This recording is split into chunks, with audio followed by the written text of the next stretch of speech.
Chris, the way Ant played tonight, just kind of how did he navigate this game, the different coverages they were thrown at him, especially in the fourth quarter there when Phoenix was trying to make a run at you? Yeah, I thought he was outstanding as he's been all series. Making the right play today. He was a little more aggressive for himself, I thought. Even so, the decisions to punch gaps were good ones. They started in a different look, and then they kept moving to different things, and he just kept handling it all and maintained his aggressiveness. So his ability to kind of make these reads, make these decisions, is this kind of the smartest basketball you've seen him play in his career to this point? Yeah, I mean, I would say it's certainly the most composed. Yeah, I mean, he's a smart player. Just had a lot to learn, and he's learned it a lot, and he's putting it in play right now, and he's benefiting, and we're really benefiting. So, Nikola, the team's highest plus-minus for the second time this series. What about him just fits playoff basketball so well? Well, he guards at such a high level. It makes things happen out there, and he's been hitting shots. He's really been shot ready and knocked down a bunch of big shots. I mean, took 10 shots. They were all threes. Tonight we got a couple free throws,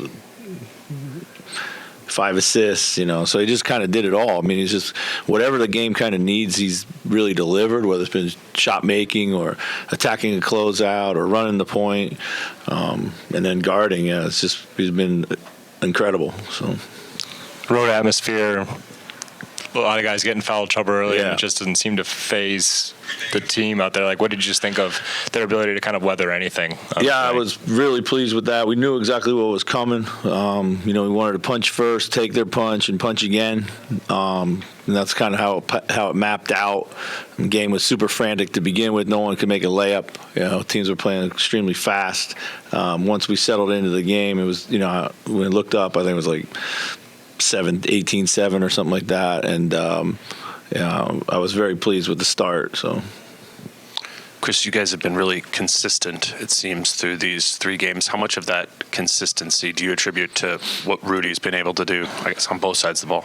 Yeah, it's been huge. I mean, I think when you play defense, like we're capable of playing defense, you have a chance to be consistent because, it's hard to score in the playoffs. You have to navigate a lot of different things. But Rudy's been incredible. I mean, he had 4 offensive rebounds. We had 15 offensive rebounds. I mean, just a lot of even the ones he didn't get himself, he kept alive a lot, and just defensively he's been such a weapon. So. Your offense looks a lot more structured. Is that because of more play calls, what you did during the week off, or just they're making the right reads and it looks so fluid? I think it's a little bit of both. We are play calling a little bit more than we had been through the regular season, but I really think conceptually we really understand what we're trying to do, and it's really we benefited from that week off for sure, no doubt. So. Chris, if memory serves me right, I think before the game today you mentioned that you noticed that you guys were underdogs going into this series. Yeah. Does the team take that personally? Well, I don't think so. I don't know if any of those guys even noticed that, So what they do take personally is that, they got to keep proving themselves, and that's the message that we keep telling them. So. Chris, kind of along with that, I know since you've been here, there's been relative success, but it's no secret that this organization has struggled over the last 30 years. Yeah. What goes from one day, which seemed like always to be uttered by this group, like one day we're going to get there, to finally getting there? What's the mental switch, and what's specific about this group that has helped you get over that hurdle? Honestly, I couldn't tell you because I wasn't here for those first 26 years, and I don't care what happened beforehand. But the reality is, we got a bunch of guys who love playing together. They play hard. They play the right way. They're young. They let me coach them hard. And it's been fun, and that's been the foundation of being able to grow this little by little. Long way to go for us. But, yeah, we don't really care what happened before because that doesn't relate to any of us. So.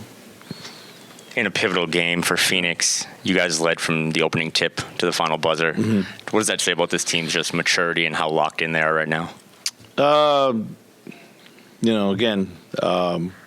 This is a team. Phoenix is a team you need to dictate terms with. You don't want to get behind big on them because of the way they can shoot the ball. It's been part of our messaging, part of our points of emphasis that we have to get off to good starts and we have to, keep our nose in front as best we possibly can. So. How much you were talking about the composure, kind of, especially with the officiating, foul trouble. Yeah. It seems like after any time there's a questionable call, Mike is going up to a guy to try and calm him down in the game. How pivotal has he been to try to keep guys from maybe teetering? Yeah, he even calmed me down at one point tonight. So, it's we've been preaching it. Stay calm, stay in the moment. Next play. And we knew there was going to be a point in the series where we were in foul trouble, and we just have to figure it out. We got a lot of guys kind of play through it best they could, and it didn't seem to disrupt them too much. But the game got a little chippy. I did call timeout there just to settle us down. Just we don't want to lose focus. You're up big. You don't want to get drawn into anything. And again, these are for a young team and an emotional team.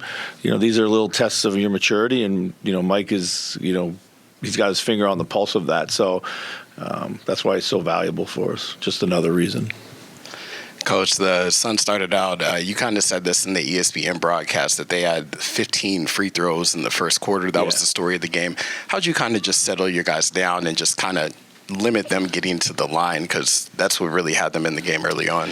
Yeah, I think they were really driving the ball hard. We probably weren't ready to kind of take those drives with the physicality that they were playing with. We had bad hands on some of them, and just kind of readiness wasn't where it needed to be. That was probably the biggest key. They were fouls. They weren't like we weren't fouling them, but we had to establish our own physicality at the other end to try to even things out. So I think the second quarter they only went to the line 3 times, so that was huge. So. Coach, the third quarter is when you guys really pulled away. That's been a profitable quarter for you guys pretty much all season. What do you think kind of goes into that? Focused, a few tweaks maybe at halftime. Guys are really kind of understanding what, where the game is and what needs to be done. So. Chris, Cat started the first quarter, the third quarter, really strong foul trouble again. Yeah. Is that related to the hot starts kind of there too? Yeah, it was absolutely huge. Both quarters, played really well the other day in the third quarter as well. Comes at the right time, when we just need an extra dimension out there. I think he took advantage of a matchup early and a coverage early. And then, in the third quarter when we really kind of needed that second wind, he was there for us. So. Awesome. Thanks, guys.